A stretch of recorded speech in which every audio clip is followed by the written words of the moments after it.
Hi, everyone. Welcome to the show. Today, we'll cover a topic that has been in the news lately, which is ransomware. And we have the perfect person to talk to on this topic.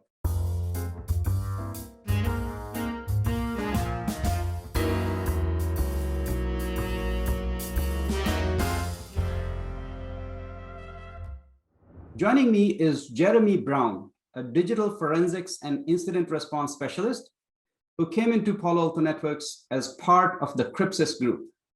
Jeremy, welcome to the show. Can you briefly describe what you do and how you got into this career? Absolutely. Good afternoon, Nandi. How are you? So my name is Jeremy Brown. I am a principal consultant with the Crypsis group.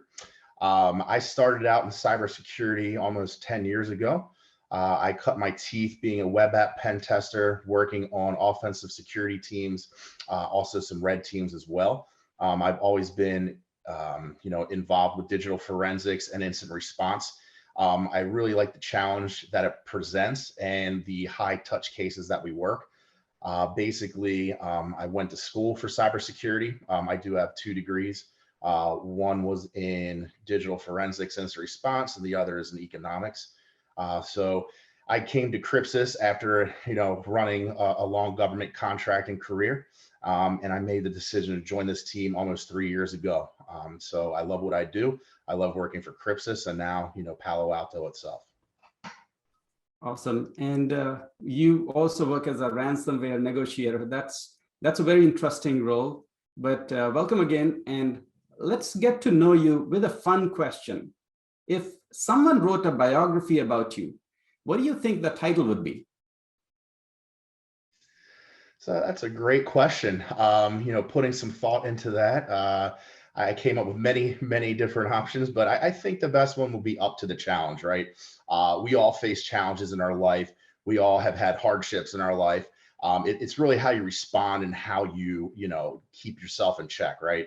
I'm the first person to go to college in my family, first person to ever graduate college in my family.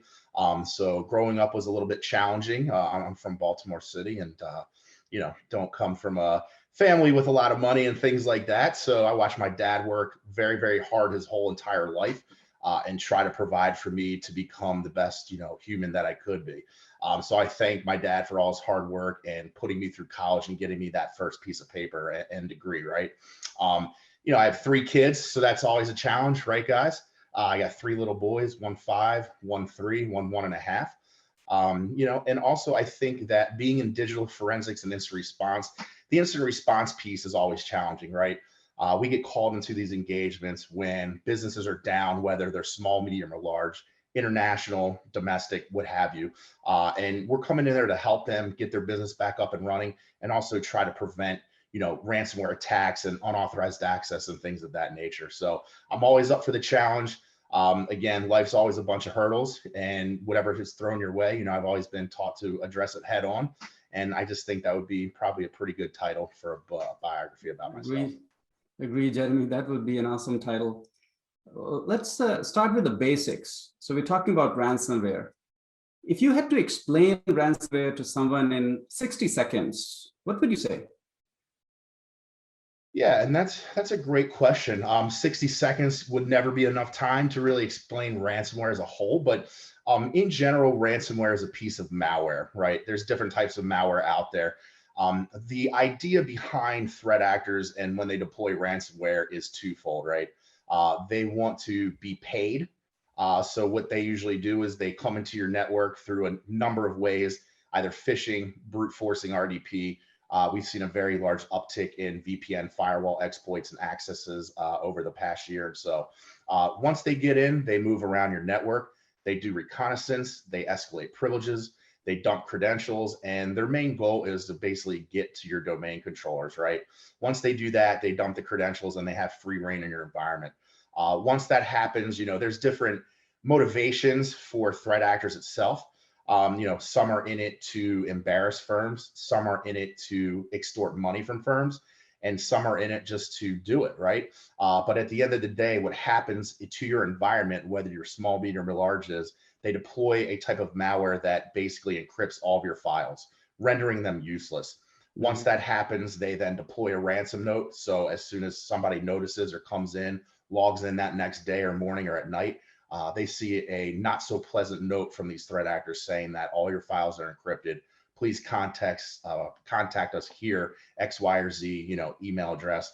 And basically, we need you to pay us for you to get your data back and to get back running up on your feet. If that makes sense. Yeah, and that explains where your role as a ransomware negotiator also comes in. So this pandemic has affected all aspects of our lives. How have you seen COVID-19 affect ransomware? Yeah, absolutely. So the trend that we've seen over the past 12 or 14 months, I did touch on it briefly. The initial infection vector, right? Typically, it used to be either brute forcing RDP, which is a protocol, as well as phishing, a phishing link, document, some type of phishing malware, right? However, the biggest uptick we've seen since COVID-19 is coming in through VPNs, right? And because everybody's at home teleworking. So there's been numerous exploits out in the wild lately of threat actors and these known vulnerabilities. And I've seen it on, I can't even count on my hands and toes how many matters I've worked in the past 14 months for that being the initial infection vector. I also will say that they're definitely a little more brash and brazen than they used to be, the threat actors, as well as ransomware demands itself going up as a whole. So it's definitely been the trend that we've seen on our end lately. So Jeremy, let's explain to the audience, where do you come into all of this as a ransomware negotiator? Yeah, and that's a great question. So just to level set before I get into that question, we never recommend paying these threat actors, right? They are cyber criminals unless you absolutely have to, right? And what I mean by that is you don't have a backup, you can't get your files or data back, you don't have your customer databases, you don't have any of your business applications to run to perform your duty or job, right? That's a problem. So if that's the case, then between an incident response firm like ours and general counsel that's usually involved with these matters, the decision's made to make a payment to a threat actor, right? There's no other option left at the end of the day, unfortunately. So how I come into that is we are the people that will reach out to the threat actor initially, find out what the demand is, perform negotiations on the client's behalf, and try to basically negotiate the best deal that we can for the client itself. That's never guaranteed. It's never guaranteed we'll get $1 off from these guys, but typically we do have a very high success in negotiating. And there's all different variants of ransomware too. And there's a lot of open source intelligence that we know about to kind of give us that gauge of where we're going to land based on the initial Bitcoin demand, right? We know that some variants will go low. We know some won't. We know some will budge. We know some don't. But at the end of the day, we try to come in here and do this on the client's behalf because they don't understand how this works or how to do this. And there is a skill set to it. It's definitely a madness to the methodology. But at the end of the day, not everybody likes to negotiate with ransomware threat actors. It's something that I kind of specialize in here that I enjoy because I know I'm helping my clients. I've reduced ransomware payments by $19 million before, right? I've gotten free decryption utilities once or twice. So at the end of the day, we're here to help the client. Negotiating with the threat actors is not something everybody wants to do, not in digital forensics incident response, but a handful of us are good at it, and we do that on the client's behalf. Right. So you mentioned reduced by $90 million. Well, just before the show, we were also talking about you negotiating ransoms of up to $30 million. Tell us some interesting stories about negotiation. Sure. Yeah. And again, it definitely varies with the threat actor group. We know a lot about these guys, right? We have a lot of open source intelligence feeds and things like that and research that we conduct on these different organizations. So with that being said, we kind of know how to approach them, what they don't want to hear versus what they do want to hear. I've seen my experience is it's all over the place. So again, I've negotiated $30 million demands, 20, 10, even 5-figure demands or 6-figure demands. So, at the end of the day, it's about doing it the right way and not offending the threat actor, right? because that'll cause an adverse reaction. So we never want that to happen. One time I made a payment for $9.8 million to a variant called Ryuk. They are part of the Wizard Spider organization, and they're very good. And this sounds kind of crazy, but they're very good at what they do. They're more of a sophisticated threat actor, right? Their kill chain is definitely every part of the kill chain that you see. All their TTPs are pretty unique and very hard to detect. So at the end of the day, the Ryuk variant, I waited 14 hours for a decryption key after payment. I lost that as much hair as I ever have for those 14 hours in my life. And I had asked the threat actor, I said, hey, we made payment 8 hours ago. When can we get the key?